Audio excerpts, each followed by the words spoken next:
So a January 6th defendant has been arrested with guns near the Obama home. That's right. And he may actually be released next week if prosecutors do not charge him with something more severe than that or January 6th. We'll get into the details. It seems insane that he would be released. The man's name is Taylor Taranto. Here's a photo of him. He's 37 years old. And he basically he received the address of Obama's address after Trump posted that online. And Taranto, his choice of social media, of course, is Truth Social. And Taranto retruths that. The January 6th defendant, who had 2 guns and 400 rounds of ammunition in his van when he was arrested near the former President Barack Obama's home last week, may be released before trial unless prosecutors bring more serious charges against him in the next week. Here is a photo of some of the things that he had in his possession. And again, if you guys missed it, yeah, Trump did truth Obama's, or what are we calling it?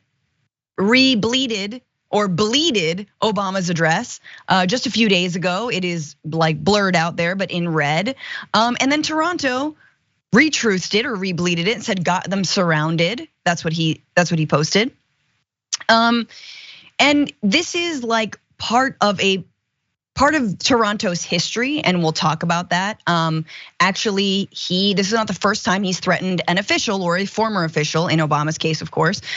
He poses a threat to certain current and former government officials, as well as the public at large, because last month, Taranto live streamed himself entering an elementary school near the home of Representative Jamie Raskin. This is graphic 6, where he projected a movie about January 6th on the wall.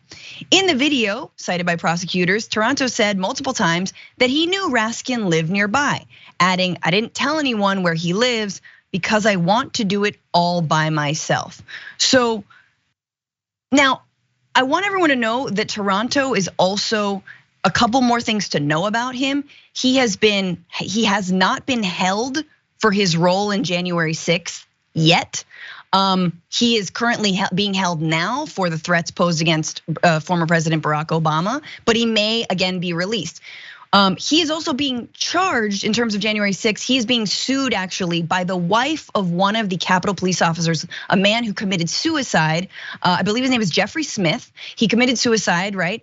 And he's being sued over that in terms of his relationship to that Capitol police officer that his wife says his actions on January 6th led to the death of her husband, the suicide death. So that all of these things are happening at the same time, and yet he still may be released if prosecutors can't find a way to hold him.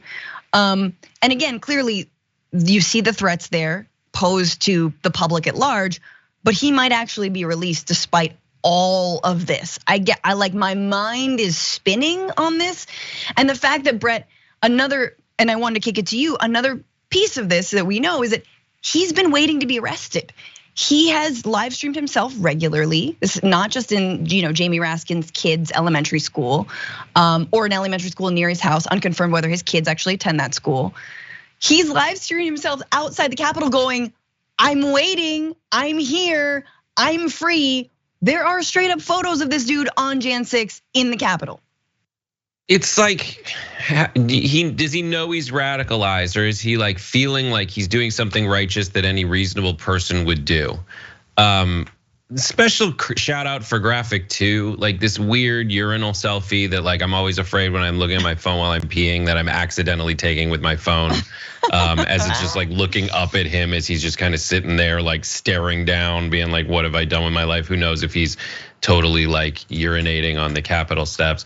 But just the default setting that we're willing to put up with. I don't know the specifics of like what you're allowed to, what you have to get held over. There's definitely a slippery slope argument to be had with like, holding people when the boundaries of the law are found.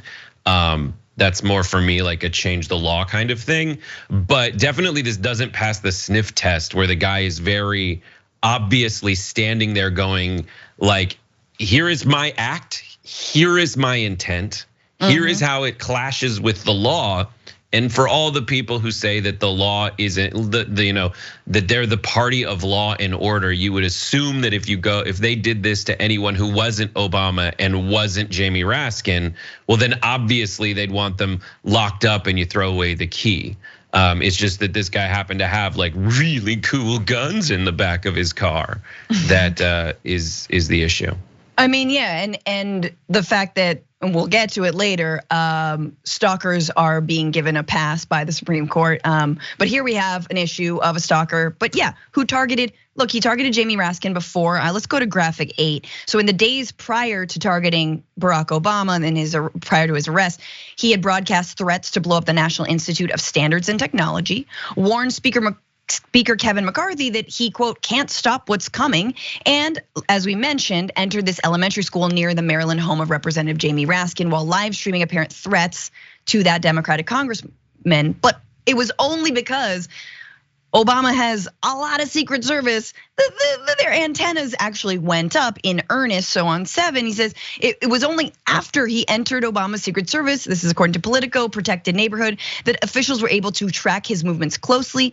Taranto was speaking on a live stream, discussed finding an entrance to the Obama's home via the sewers. Down here, everybody floats. That is pretty much the MAGA base at this point. It's just Pennywise. It's just random QAnon people drinking jungle juice under a bridge in Dallas, and Pennywise the clown. It is insane to me, Brett, that like, and I think it speaks to 2 things. We've covered this story that the Justice Department did not want to go after Jan 6ers initially because they were afraid that it would look politicized. So that's one, that they're slow on actually, holding folks and detaining them, which I agree. People deserve access to a speedy trial, right? But this man is clearly a threat. And the other thing it tells me though is maybe he's not the number one to like however many hundreds of Jan 6ers have already been detained. Like he's not the number one threat. Like how many dudes just like this guy Taranto are there out there? And how many of them have already been detained? It was just the one that got away, maybe. I don't know. I don't really give a pass to the DOJ here. I don't give a pass. Like I do think that all of the folks who stormed the Capitol on January 6th are threats. They've proven themselves to be threats to civil society. And the top dog of that, of course, is Donald Trump, who remains free even though he was indicted multiple times. Well, that's it. And that's what we've been pretty much through like implicit pressure. And consequences for people who've done much less have been disincentivizing, right? So what I mean by that is that like what people like Donald Trump rely on is their high status, where they're at that point where he's, as he says, I can shoot someone in the center, in the middle of 5th Avenue and get away with it. The reason he was able to do that is he was famous for other stuff. He has name recognition. If you had like Paul Ryan the same year say, I can shoot someone in 5th Avenue, they'd be like, no, buddy, we know you're a tryhard trying to get clout. And that would sink you. That would sink so many people. People who like had affairs lost their career, much less threaten murder in public places. And so that's the tough calculus that you as the opposition to that are in, where you're like, there's a lot of trappings of what a tyrannical government does. And one of those trappings is lock up the opposition. Now, what the opposition takes advantage of is you knowing that, and you knowing that you're basically opening yourself up for basically becoming the tyrants they're calling you while they're doing the tyrannical things. Yes. And so that's why you see the Department of Justice say, well, Donald Trump, we gave him 4 million chances, and the various departments of justice in states and different jurisdictions say we gave you millions of chances to not break the law, to not get arrested for this. But we do seem weak at this point if we don't do something. So they're willing to incur the risk of seeming like they're doing the thing tyrannical governments do. And the cost of that is they have to release the guy as soon as it gets close to the letter of the law implying they have to release the guy. Right. That's the calculus that they're doing.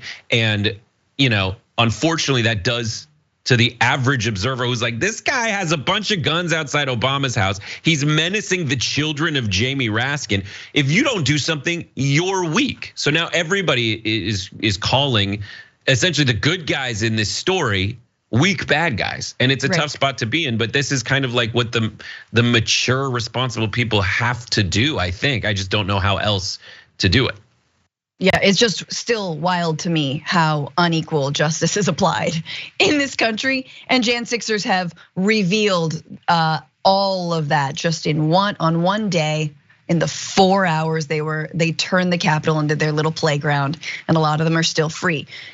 Taranto is currently not free. We will see, I think as Brett alluded to, they're probably gonna keep holding him. That'd be my guess.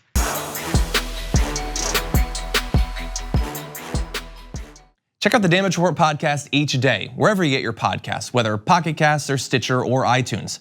You can join me as I give you the news and stories you want, with a range of co-hosts and interview guests jumping in on the fun each day. Again, that's the Damage Report, wherever you get your podcasts. And if you get them at iTunes, don't forget to rate and review. Sometimes I'll read them live on the show.